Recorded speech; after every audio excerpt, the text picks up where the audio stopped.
Hello everybody, my name is Rachel and welcome to my channel Kalanati. Today I am going to review The Core of the Sun by Johanna Sinisalo, which is translated from Finnish by Lola Rogers. This is a science fiction novel which I could not figure out if it was supposed to be a parody or a true dystopia, or maybe a parody of this type of dystopia.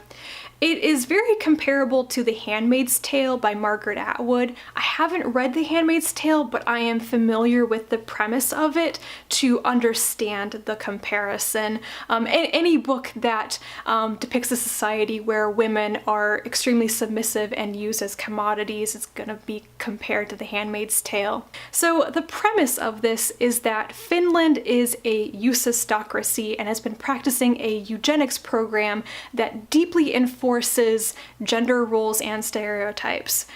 Men are supposed to be super masculine. They are literally called maskos. They are the breadwinners, the authority, the power in a family.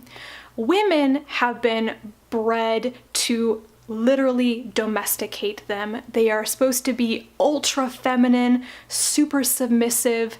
They are raised in a way that enforces that the only thing they really want to do is get married, have a beautiful wedding, produce babies, and make their husbands happy. These very domesticated, submissive women are called Eloi. And then there are women who have more masculine traits who aren't attracted to babies and pink frilly things, who are called Morlocks and who are kind of shunned in society.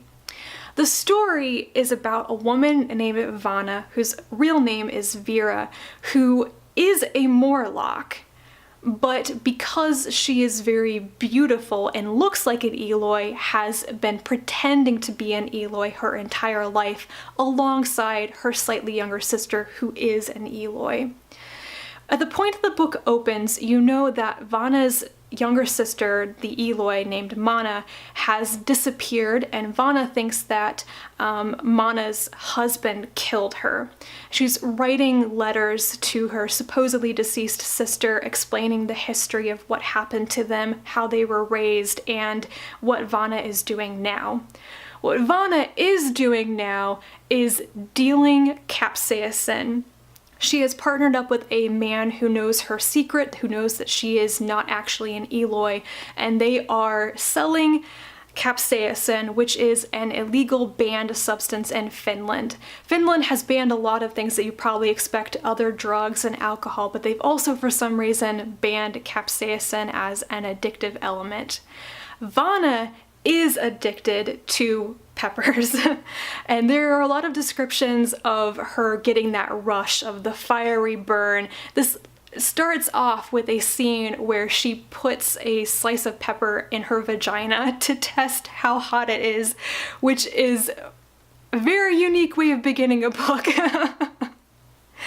So Vanna is dealing capsaicin. She and her partner are trying to make a lot of money to get out of Finland and to escape this system, but she also wants to discover what happened to her sister. She wants closure. She doesn't actually know if her sister is dead or is still out there and needs her help. The bummer of the story is the eugenics. This is kind of a mixed media story because it mixes Vanna's letters to her sister with passages that are her viewpoint, passages that are her partner, the man's viewpoint, and it also has these pieces from memoranda, laws, extracts from scientific studies that are about eugenics and the domestication of women and how women are supposed to behave, how men are supposed to behave. One of these things, Sinisalo says at the end, in like the credits section, is an actual excerpt from a real publication. And having read somewhat about eugenics and the popularity of eugenics movements around like the 30s, 40s, 50s and such, this is terrifying. It reads like it's an exaggeration, like it's a parody, but it's based on fact, things that have actually happened, things that people have really said. I liked how the world building was done in this. You get a lot of context. You understand how Finland works in the story and the system with the Eloi and the Morlocks and the Mascos. But there were some aspects of that mixed media format that I just didn't think flowed very well, especially because they're in different time periods. I was initially confused about what time period Vanna's letters came from versus her narration and her partner's narration, which seemed to be like in the present.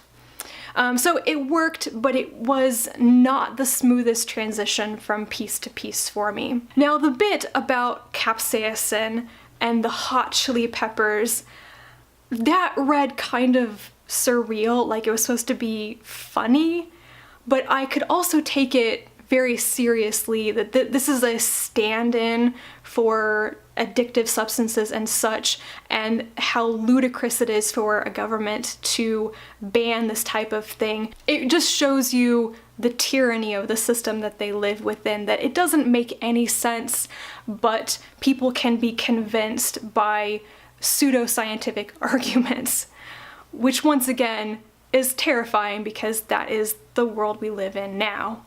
The very compelling part of the story was surprisingly Vanna.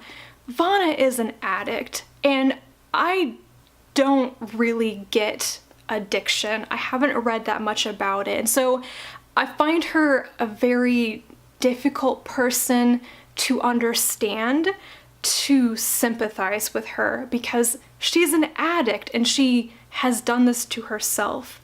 But her situation is very believable. She has become addicted to capsaicin, as you would any other substance, in order to dull the pain. She lives a terrible life in fear. She's grieving for her sister. She might be killed herself if somebody finds out her secret. So she's constantly looking for the next fix to drive the darkness in her mind away. And that I could understand.